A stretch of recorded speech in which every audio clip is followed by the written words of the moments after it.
Hi, welcome to the latest episode of the Arado podcast. I'm here. I'm here interviewing today Carl Bergström from 7N, a uh, Swedish consultancy and recruitment. How would you define 7N, Carl, yourself? I would describe 7N as the headhunter for specialists for our customers within the IT and management area. In great. Short. Yeah. So a headhunting company. Yeah, even though we're not for the recruiting, actually more focused, or actually totally focused on consulting, finding the high-end specialists for our customers. For whatever special needs they have. So yeah, great. I think this will be a good conversation to have, because we have heard some wild rumors that there is a lot of work to be done in IT in Sweden and in Stockholm. And we sort of wanted to explore a bit what the situation seems like from a professional's point of view, such as yourself. And I think you actually working for 7N, you have a really good viewpoint to the field in general. So I think this will be a good conversation for many of us living in Finland. Sounds good. How did you yourself become to work at 7N? At least based on your LinkedIn profile, you have a rather extensive career in IT and sort of selling and recruiting professionals. Yeah, actually, and I'm almost 20 years I've been working in this business. So I started actually 2001 in this business. Previously, I worked with business development within an industry. So I sold product development solutions and other solutions for the industry, actually, for quite some years. But then I had a friend that was part owner and working in an IT consulting business, and they wanted help on the sales and business development side. So since then I've been working within this business, and I've been working in a broad base in a lot of different kind of competencies, all the way from rather simple technical specialists and technical consultancy services, all the way over, of course, a lot of development services but also towards management and advisory services, partly working with outsourcing advisory services. So I have a very broad background and working all the way from, as I said, technical stuff, but also on the business development and then the business side. So and I mean, it's almost 20 years. And when we talk about the business, it's actually two main processes that are to focus on: finding good senior consultants and making good business with the customers. So and I've been working with both of the processes during all these years. And so primarily within Stockholm and Sweden. So you're actually able to focus on both of those areas at your work at 7N then. Yeah, exactly. I have recruitment help from Denmark. I have recruiters helping me there on the recruitment side. But I mean, from customer quality perspective, it's very, very important for us at 7N to fully understand the consultant's knowledge and personal skills in order to recommend them or how the customer are to use the consultant, and it's really, really important also to have a good dialogue with the customer to understand what's their issue and what's their business like, and what kind of customers do they have, and understand what can IT deliver, what kind of value can IT actually deliver. So it's a very fun and but also quite complex role in order to understand all this. But it sounds like you have to sort of grasp pretty many business domains or sort of to kind of learn the business of the customer for each customer separately. So yeah, that's right. And it's hard to be a specialist on everything, because even though I have a background within industry, I know some industries very well. But I mean, I've been working with banks and finance institutions and insurance companies. So I have quite a lot of knowledge in a lot of areas, but rather shallow, I would say. But it's the same thing with the IT area, with technology areas. I've been working with all kinds of technology areas, and you always have to be learning new stuff and understanding what kind of impact that does all this new technology stuff has or have for the customers. In order to be, I mean, it's important if you are to support solutions to customers, you need to understand and actually act in a way, at least as an advisor, and not only just selling hours and consultant services, but actually being the trusted advisor, at least in some sense. Yeah, you have to act as the relayer or the middle point between the professionals and the customer. Yeah, exactly. Yeah. Yeah. How would you then describe how does 7N differ from other headhunting companies? Yeah, I would say that 7N differs because we're totally devoted to quality, which is a challenge actually. This is a huge market in Sweden and in Stockholm, and there's a lot of different kind of companies working and selling solutions or providing senior consultants to the customers. But at least in Sweden, there's a lot of pressure on price levels, and when there's a lot of pressure on price, the quality almost always goes down. But I mean, 7N is totally devoted to the quality. It's extremely important for us to understand what is the consultant actually. What's his competence? What's his personal skills? Does he fit into the customer's environment, not only technically but also personally? And also understanding whether. But I mean. And that's what I really enjoy with 7M, because we're totally dedicated to that, and this is a process and a way of working which is it takes time. It takes time to we within a 7M they have a saying, it takes a long time to become friends, close friends, but that's our aim with both the senior very professional consultants and with our customers. That's the aim, and I think I really enjoy working with the company with such a focus on delivering very, very good consultancy services. Yeah, so as you're sort of focused on the high-end professionals, so to say. Yeah, exactly. Yeah.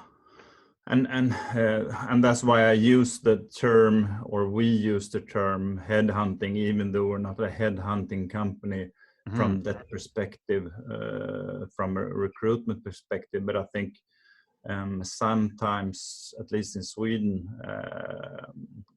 IT consultants are used as some kind of source that you always can find the competence needed, and not a problem. It's only to go out to the market. But I mean, you also treat sometimes the consultants in a way which is not, even though they're actually a big part of the possibility for the company to survive in this constant changing technology area. So I really enjoy working with, trying to support them to find the absolute best consultants ever possible for the solutions. So, how would you yourself then describe the in the best possible situation? What can a good consultant bring to a company?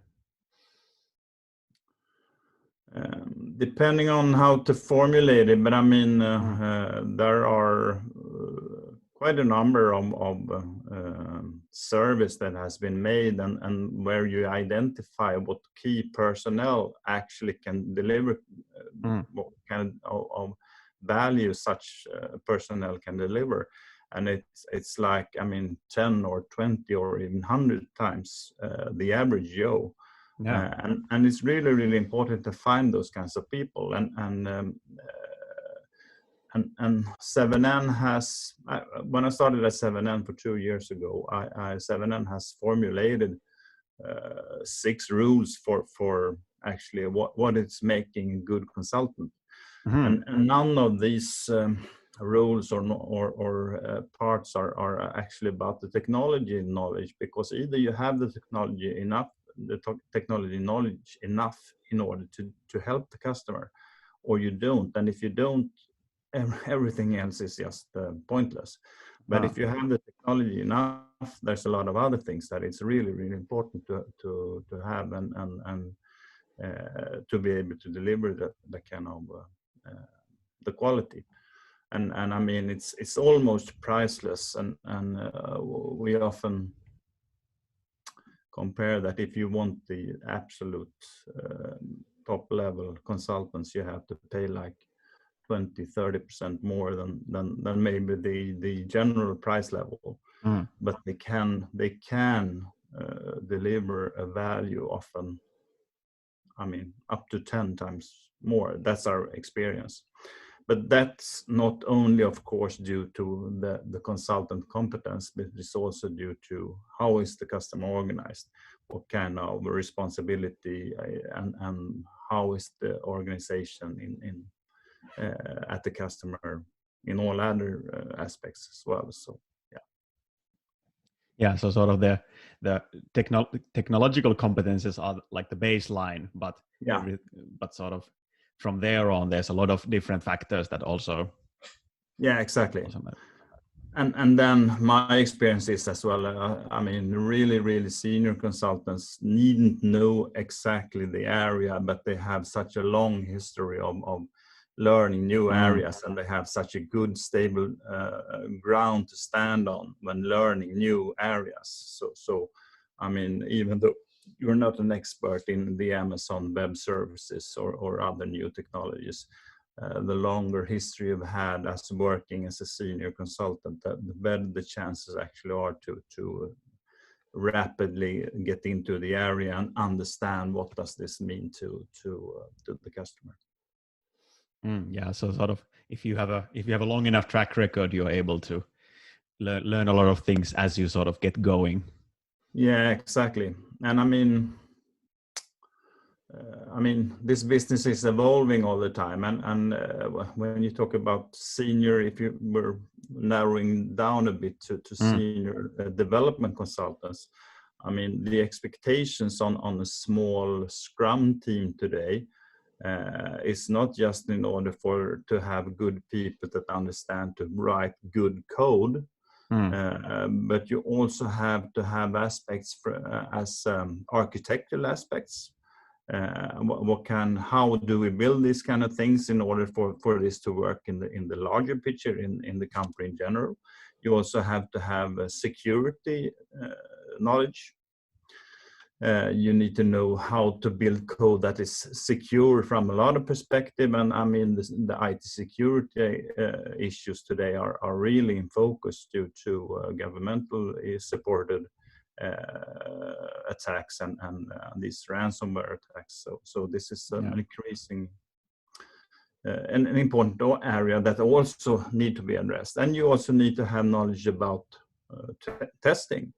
How to test the code, and that is testing on a low level, on a technical level, but also testing on a higher level when close to the user, to the users, and how it's used and how it's interacting with other softwares as well, of course. So it's very complex, and it's getting more and more complex as well. So. Yeah, and it's getting pretty clear that not a single individual cannot possibly hold all of these competences in one person. No, no, it's totally impossible, and this in a way contradicts one of the things that you actually asked about the smaller teams, and I mean Yeah. the experiences are in general to get the most productivity from development teams. There are large advantages if you have smaller teams, but I mean the small teams are the harder it is to have all the knowledge within the team.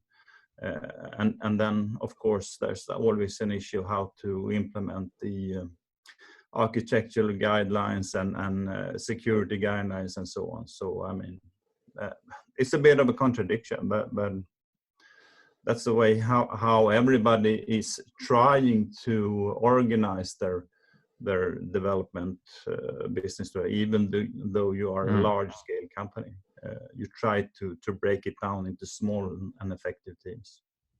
Yeah, so it comes down to sort of having the balance between the size, not being the size of the team not being too big, but still having all the necessary competences in the team. Exactly. And there is also a drive within Agile frameworks in order for the team to be autonomous, and they should have the ability to decide what kind of tools and whatever they would like to have. But I mean, the big companies as a large scale bank and so on, that's just impossible. And that is actually a contradiction as well, because the company need to have some view about what kind of tools and what kind of work processes are actually to use within the IT development area. So I mean, yeah, it's not easy, but yeah, it's interesting. Yeah, exactly. And it's sort of the fact that it's not easy also sort of provides work for companies such as you guys. Exactly, that's right. How do you see the role of consultants in all of this, or sort of more like outside consultants, so to say? Do companies generally in Sweden, from sort of your perspective, do they want to build in-house teams and rather recruit people into the company, or do they like to use consultants? And if yes, then how do they generally use outside consultants? Yeah, that's a good question, because it's really interesting, because I mean I've been in this business for quite some years, and there's never a company that says that they like to work with consultants. That they are, and they often state that they have a focus on recruiting the right kind of competences, even though you find most of them, I mean almost all these kinds of companies within Sweden use a lot of consultants, and those consultants aren't just the consultants that you bring in that have I mean very specific knowledge, which is very hard to find, and which is very high end. On the opposite, sometimes you bring in consultants that are actually the ones doing the volume work, which aren't really that, I mean, high level, to be honest. But I mean, it's good people, absolutely. But yeah, so the official picture, I would say, is that everybody is looking for recruiting and finding the super talents themselves. But in practice, I mean, they use a lot of consultants, because some kinds of competences are almost impossible to find. Yeah, and I guess and I guess also at some point, from the sort of consultant's point of view, I guess at some point when you realize that you have grown yourself a competence that it's really hard to find, the sort of the possibility of becoming a consultant or an outside consultant and just selling your services to companies actually becomes pretty viable and interesting. Yeah. And there are some drivers specifically in Sweden. I don't know about the Finnish tax system, but I mean, one driver in Sweden is, of course, that we have I don't know the English word, but an increasing percentage that we pay in tax, the higher the income is. So if Yeah. you go over a certain level of income as an employee, it costs a lot for the company, but the employed doesn't get much net. So the driver then to start your own business where you can from the company take some income from the earnings from the company is very large as well. So from a I mean net income perspective, there's a large driver as well. So it might be a better deal for the consultant and the company as well.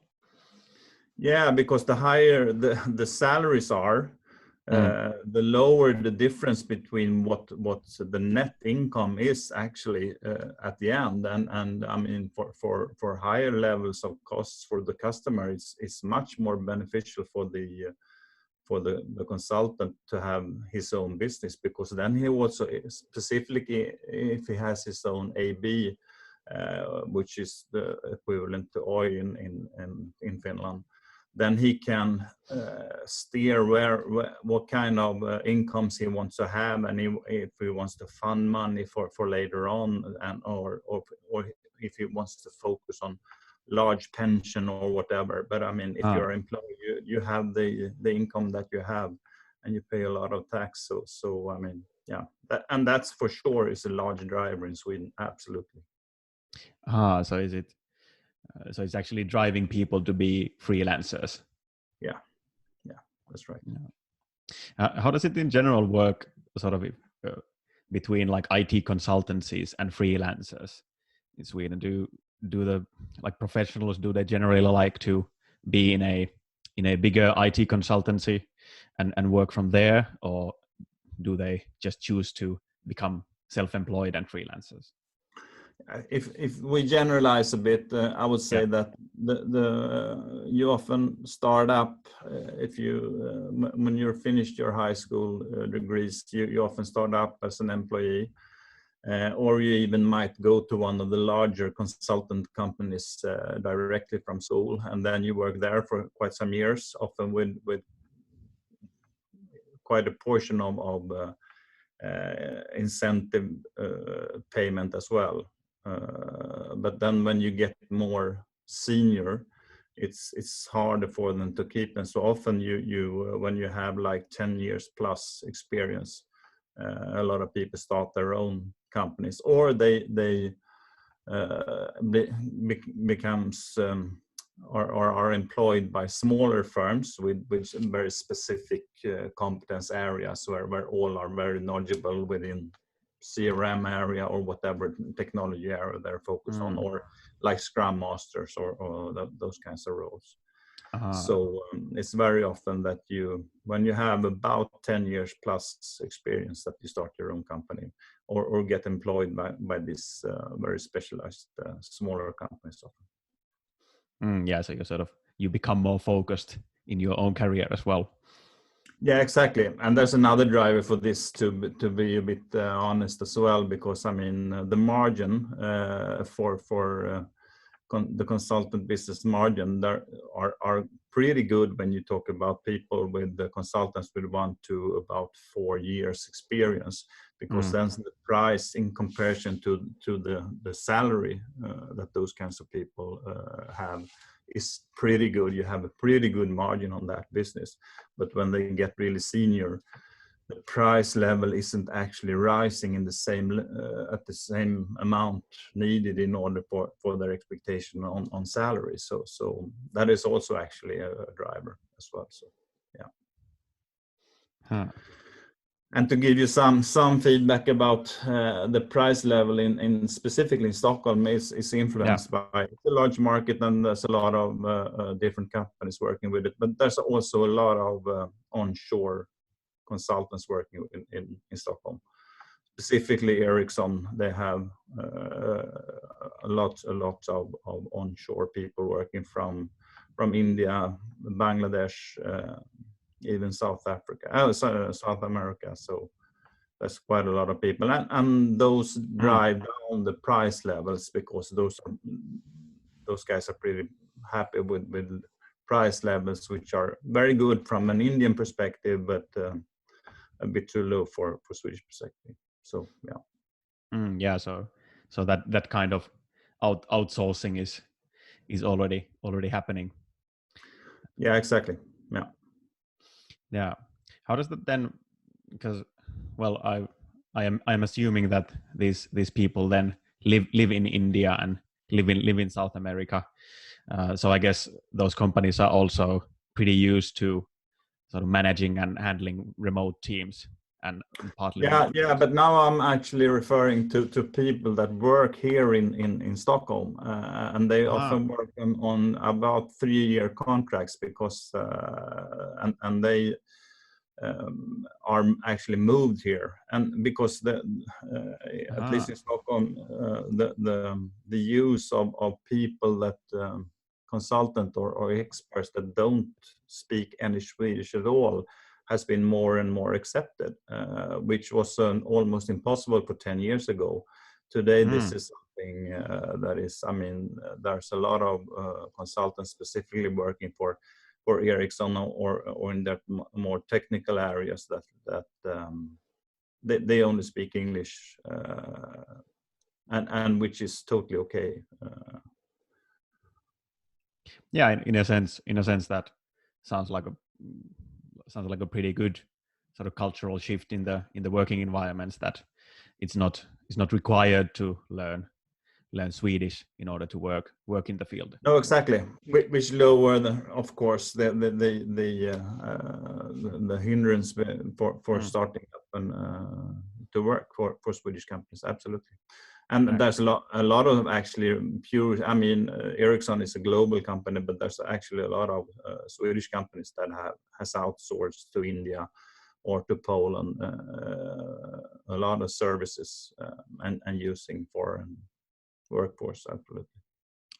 So it does sound a bit that kind of a trend might be a bit ahead of what's happening here in Finland, but I don't know about the Finnish market, but I can compare with the Danish market that I learned in detail since I started with 7N for 2 years ago, and I think that depending on areas, but I mean the Danish market is between 10 or 15 or even up to 20 years behind the Swedish market, which has grown a lot earlier on this outsourcing and a lot earlier on this using non-Swedish speaking personnel. So yeah, I think that it will happen specifically in the larger companies.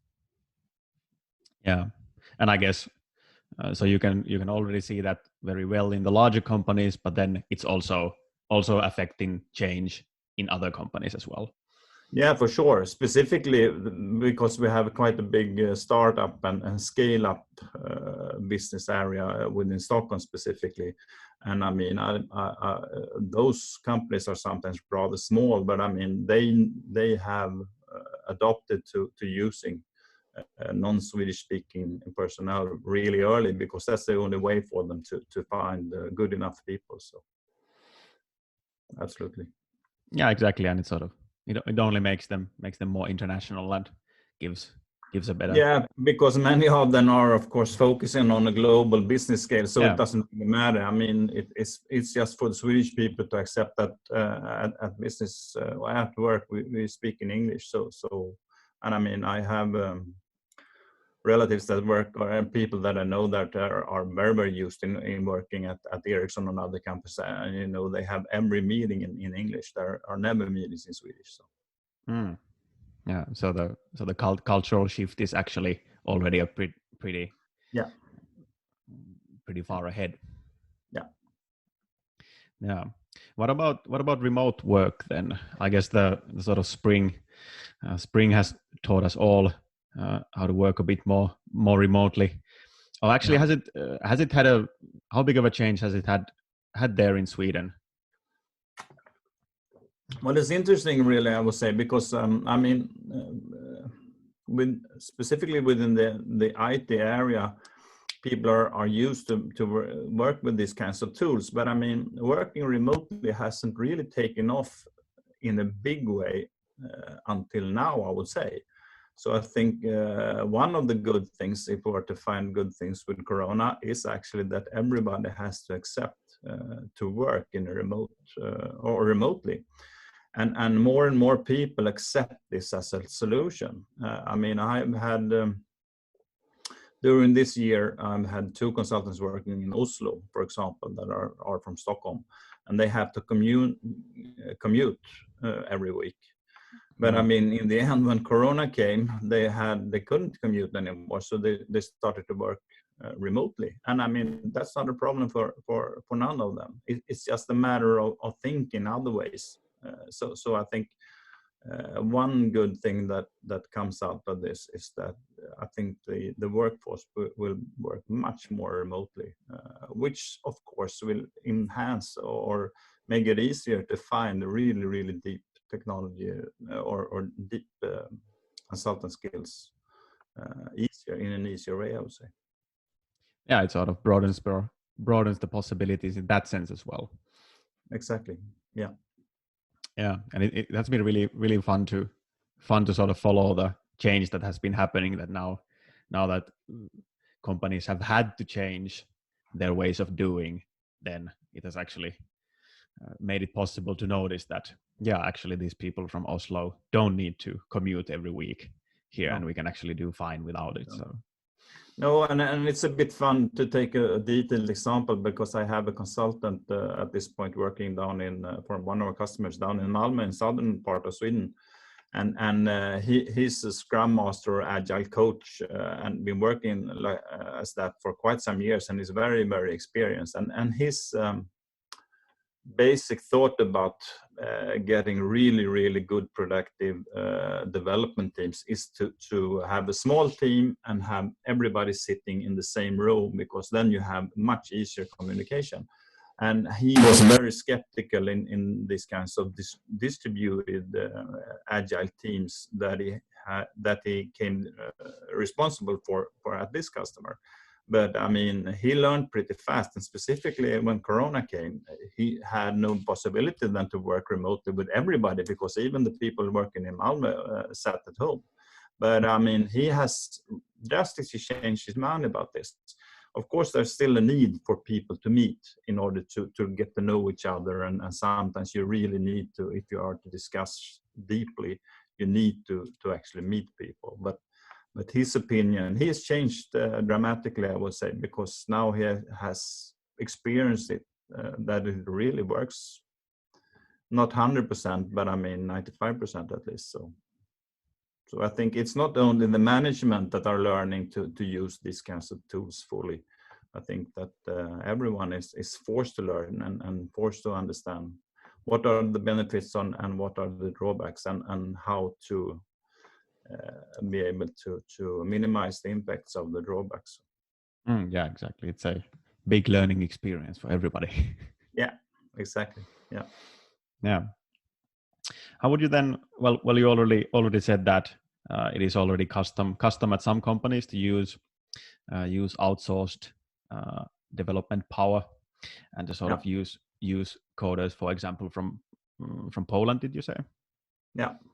Yeah. So if then a Finnish IT consultancy would be interested to get projects and get gigs from Sweden, what would you recommend? Like how should they approach it? Are there some kind of platforms they can use, or should they just try and get to know people as well as possible and network through that? Or Well, as I said, I've been in this business for quite some years, and I've seen quite a number of bad examples how not to use outsourcing or how not to outsource when you procure IT services. can you give a good example? Yeah, I can't leave out any names, but I mean, yeah, of course.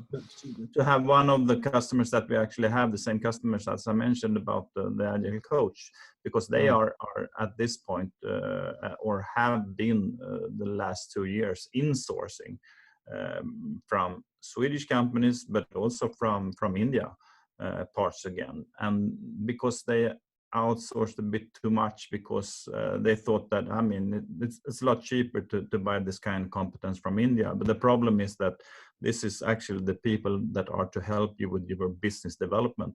And if you get too big physical and cultural and communicative distances, in the end, this will absolutely affect your possibility in order to develop good solutions.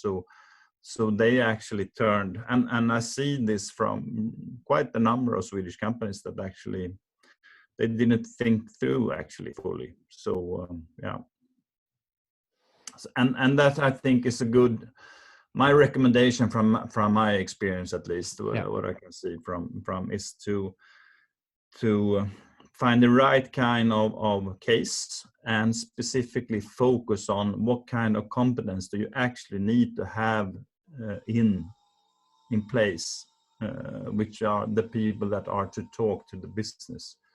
And you need to have people that actually really understand the business, but also understand how to drive development and agile way of working and so on. I mean, it's very, very important to have the people working on site, and of course the communication between the people in Poland or in India,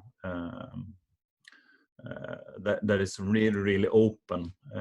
And I think the experience from India is, even though it's cheap, I mean, it's also the culture difference. I think that Poland is a better solution, at least from my experience, because we're a bit closer in cultural ways, at least. So. Yeah, and I've heard in general that Poland actually has a lot of IT consultancies at the moment. Yeah. So they can actually provide rather extensive services, so to say. Yeah. So your sort of tip would be that to really sort of focus on like this really comes back to you saying that the technological competencies are the good groundworks, but after that you should also focus on the business development side and putting out that you're able to work in agile teams and to and I mean, there are no easy shortcuts to have good system development in general, I would say, because these are complex things, specifically if you have customers, depending a bit on the customers, of course. But I mean, if you have customers with large legacy, the business or the IT development is very complex, because you need to understand how the solution you're building on whatever platform it is needs to communicate with a lot of other systems on other technical platforms, and those things are really, really hard to understand and to drive things. And it's very easy that you forget, and specifically if you have the outsourced part of it makes something that is really, really complex even harder to succeed with. Yeah, I guess with outsourcing you can easily end up in the situation that it sort of becomes a broken phone at some point, that too much information is lost from the complexity. So exactly, yeah. So also focus on that. Yeah. How do then I would like to ask sort of generally how do you feel that consults get projects in Sweden? Because at least in Finland it still seems that it's mainly done through personal networks and the sort of and that type of close networking with people and getting to know other programmers and other people actually helps a lot. And there are of course all kinds of official platforms where you can search for projects, but still one of the most efficient ways is to do it through your personal contacts. Is this the same in Sweden, or has it already sort of shifted? Has the market shifted in some way? Yeah, I would say that if you are talking about projects, you need to have personal relations in one or the other way, because if you are to separate this from purchasing resources, because finding resources, there's a lot of different websites and systems that you can apply for, but those are resource contracts. And the negative part with resource contract is that the price tag is of course lower. And as a senior consultancy company, it's hard to have an impact actually on the quality of what they are producing, because you're only there to supply this resource. So if you are to help with in a broader sense and much more in quality impacting way, you need to have relations in some way. But I mean, those can be indirect, absolutely, but you need to build some, I mean, I often use the word trust. I think trust is everything in this business. And as a salesperson, sometimes you can start to build the trust initially, but then you need to fill this with something. And when you have filled this with something, which is often, of course, the consultancy services, and when you have established that kind of trust, you are more like a trusted advisor to the customer, and then you can get really, really deep into actually helping the customer.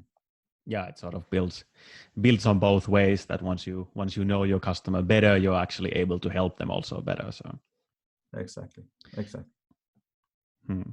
And I guess sort of companies such as 7N can help with this sort of building that kind of trust and finding and linking people who might be able to work together.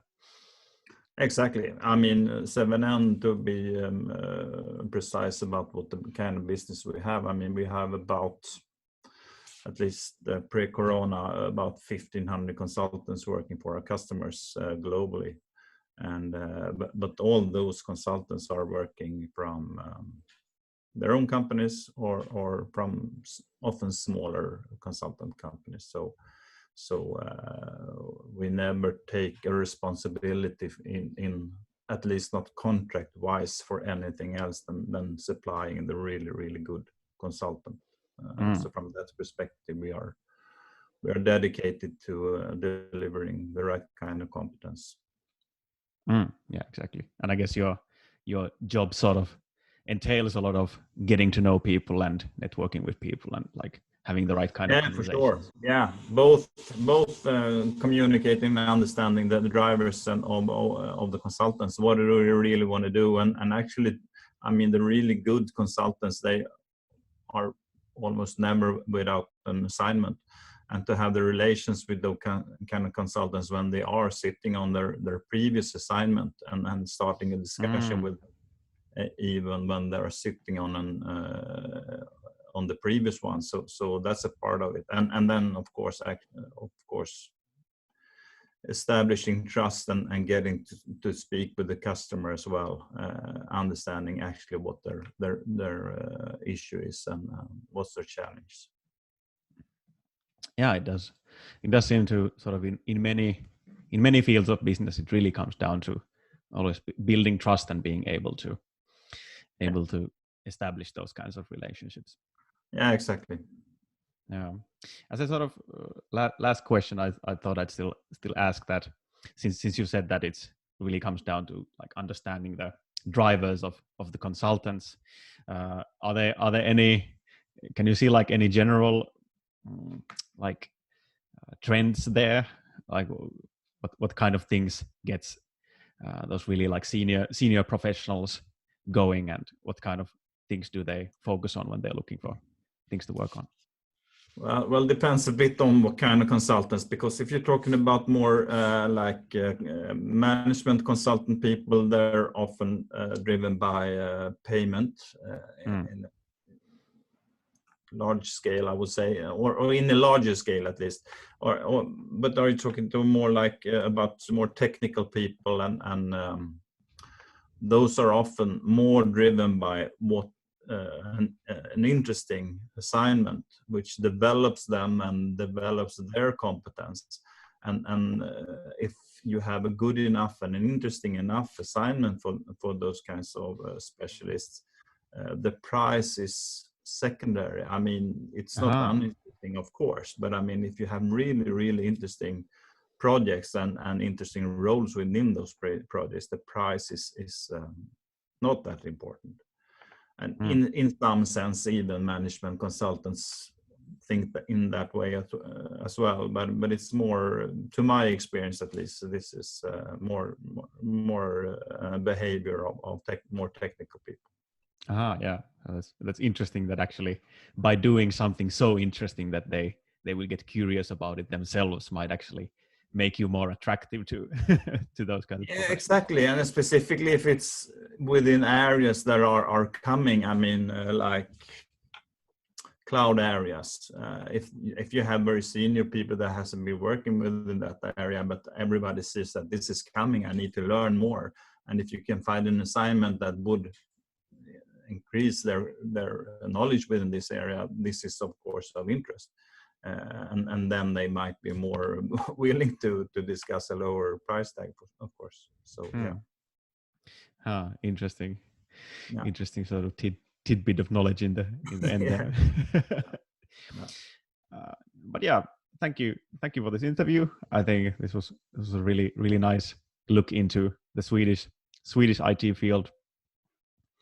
Do you yourself have something you would like to say in the end here?